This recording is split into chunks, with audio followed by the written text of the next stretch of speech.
ध्यान दीजिएगा आप लोग। ठीक, हम लोग आज फिजिक्स के बहुत ही इम्पोर्टेंट पार्ट पढ़ने जा रहे हैं। जैसे हम लोग फिजिक्स में 5 पैरामीटर पढ़ चुके हैं। पढ़े? जैसे पहला कौन? दूरी, दूसरा विस्थापन, तीसरा चौथा और पांचवा। अब इन चीजों को पढ़ने के बाद पूरी तरह से एक एक करके हम लोग सब को ऑपरेशन किए, सब के विषय में बहुत ढंग से आप लोगों को बताएं। जब हम लोग आगे बढ़ते हैं तो आज का क्लास जो है हम लोगों को शुद्ध गतिकीय समीकरण के विषय में, यानी कोई वस्तु कितना समय में कितना दूरी तय करेगा, उसकी चाल क्या होगा और उसकी अंतिम वेग क्या होगा, इन चीजों को निकालने के लिए आज हम लोग थोड़ी सी समीकरण के विषय में जानते हैं और उस समीकरण को कहते हैं शुद्ध गतिकीय समीकरण, यानी काइनेमेटिक इक्वेशन। तो आज आइए जानते हैं हम लोग शुद्ध गतिकीय समीकरण किसे कहते हैं। तो मान लेते हैं कि एकदम सीधी सड़क है, एकदम सीधी, और उस पर कोई वस्तु जो है चलना प्रारंभ करता है। तो जब चलना प्रारंभ करेगा तो उसका प्रारंभिक वेग को हम लोग सूचित करेंगे क्या चीज से? और कुछ दूर जाने के बाद उसका वेग चेंज होगा और उसका अंतिम वेग क्या हो जाएगा छोटे? v हो जाएगा। और उसमें जब चेंज होगा, वेग चेंज होगा प्रारंभिक वेग से अंतिम वेग, तो जब प्रारंभिक वेग से अंतिम वेग होगा तो कुछ दूरी तय करेगा, यानी और सीधी रेखा में तय करेगा, तो उसी को हम लोग लिखेंगे विस्थापन। और जब हम लोग सभी जानते हैं कि जब सीधी रेखा में गमन करता है तो विस्थापन जो होता है, दूरी जो होता है, वह विस्थापन के बराबर होता है। जब सीधी रेखा में जाएगा तो सीधी रेखा में जाएगा तो दूरी कहे विस्थापन कहे एक ही बात होता। और जाने में चेंज होने में टाइम कितना लग गया? t, यानी 2 सेकेंड 4 सेकेंड जो भी लगेगा उस टाइम को हम लोग t सूचित करेंगे। और यहाँ पर एक बात याद रखिएगा कि जो त्वरण होगा छोटे, वह एक समान त्वरण होगा, उसी को हम लोग नियत कहेंगे। नियत मतलब चेंज त्वरण नहीं करेगा, यानी कोई वस्तु अगर 2 मीटर पर सेकेंड से चल रहा है तो 2 ही मीटर पर सेकेंड से चलेगा, वह इंक्रीज या डिक्रीज अर्थात बढ़ेगा या घटेगा नहीं। कौन बढ़ेगा या घटेगा नहीं? त्वरण नहीं घटेगा। तो आइए जानते हैं शुद्ध गतिकीय समीकरण किसे कहते हैं। तो जब कोई भी वस्तु एक समान त्वरण के साथ सीधी रेखा में गमन करता है तो उसका प्रारंभिक वेग, अंतिम वेग, विस्थापन एवं समय के बीच संबंध स्थापित किया जाता है, जिसे शुद्ध गतिकीय समीकरण कहते हैं। समझ गए? तो आइए जानते हैं कि शुद्ध गतिकीय समीकरण के अनुसार वो जो समीकरण है वो कौन कौन सा होगा। ठीक, तो ध्यान दीजिएगा।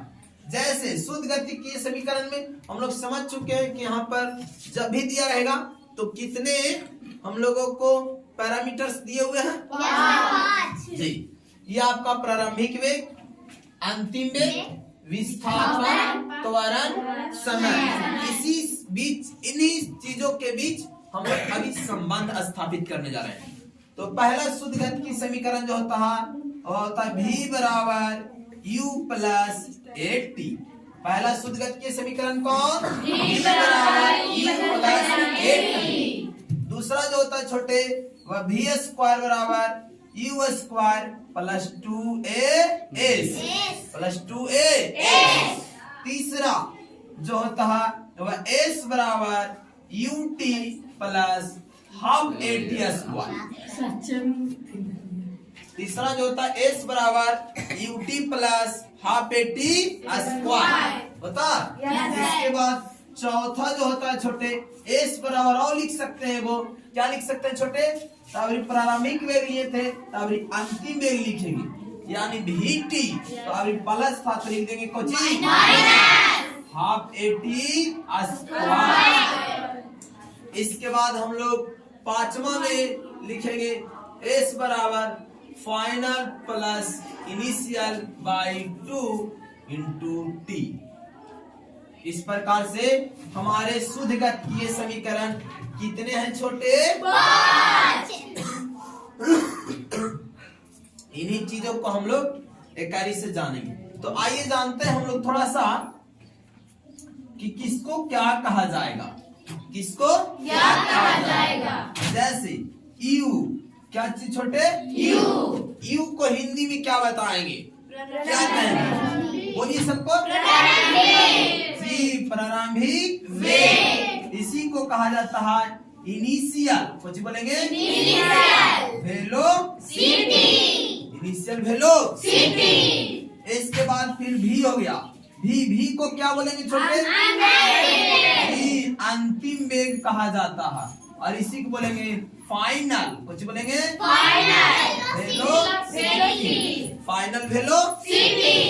इसके बाद आप लोग को हो गया ए को बोलेंगे आप लोग नियत त्वरण, कुछ बोलेंगे? नियत त्वरण। यानी एक समान त्वरण, इसी को कह सकते हैं हम लोग नियत त्वरण। फिर बोलेंगे कांस्टेंट एक्सेलरेशन। कौन एक्सेलरेशन? Constant acceleration. और एस को बोलेंगे विस्थापन। क्या बोलेंगे? विस्थापन। इसी को बोला जाता है डिस्प्लेसमेंट। क्या बोलेंगे? डिस्प्लेसमेंट।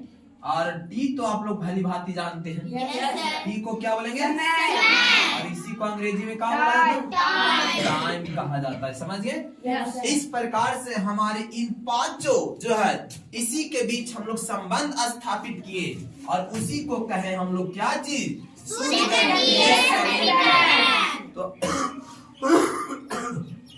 तो आप लोग क्या कीजिएगा, सबको एक बार बोलिएगा शुद्ध गतिकीय समीकरण, ठीक? तो पहला शुद्ध गतिकीय समीकरण क्या है? बोलिए सबको मेरे साथ बोलिएगा, बोलिए V बराबर U प्लस AT। बोलिए V स्क्वायर बराबर U square plus 2AS। S बराबर UT plus half AT square. S बराबर VT minus half AT square. S बराबर V plus U by 2 into T। बाकी तो ये समझ ही गए होंगे। U को क्या बोलेंगे? V को बोलेंगे? A को बोलेंगे? S को बोलेंगे? और T को बोलेंगे? अब इसी के साथ हम लोग शुद्ध गतिकीय समीकरण सीख गए।